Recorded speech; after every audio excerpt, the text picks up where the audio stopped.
Hey everybody, it's Brandon coming to you from the sunny shores of Lake Superior up in the Upper Peninsula.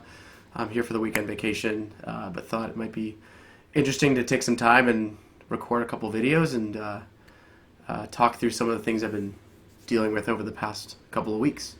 So one of the things I just did this morning, spent some time, we're in the middle of creating a product, and we are at the point where we're going between sprints. I've got sprint 3 that we just planned out, and I'm playing the product manager role on the product.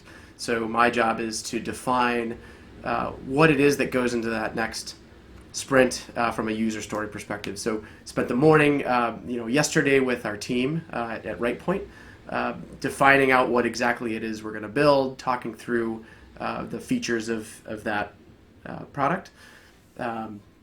And then this morning went through and did a lot of documentation. We have some early wireframes that we were putting together, and we're trying to understand what it is that we're actually going to build to get us toward our final result.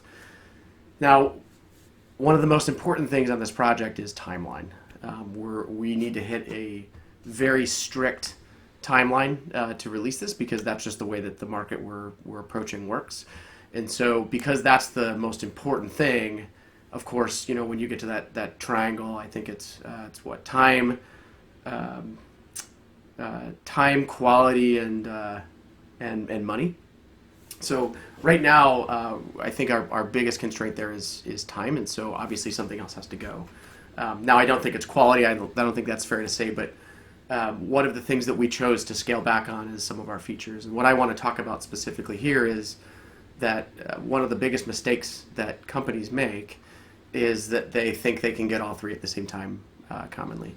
So in working with our product team and our development team, we have actually identified some of the features that we may not need right away. I mean, we think we want them, but at this point they're just hypotheses. If you've been watching some of my other videos, and I'm a follower of the lean startup, and so I think it's important to think about these things in the context of hypotheses. And once you're at that point, it's easier to let go of some of these features.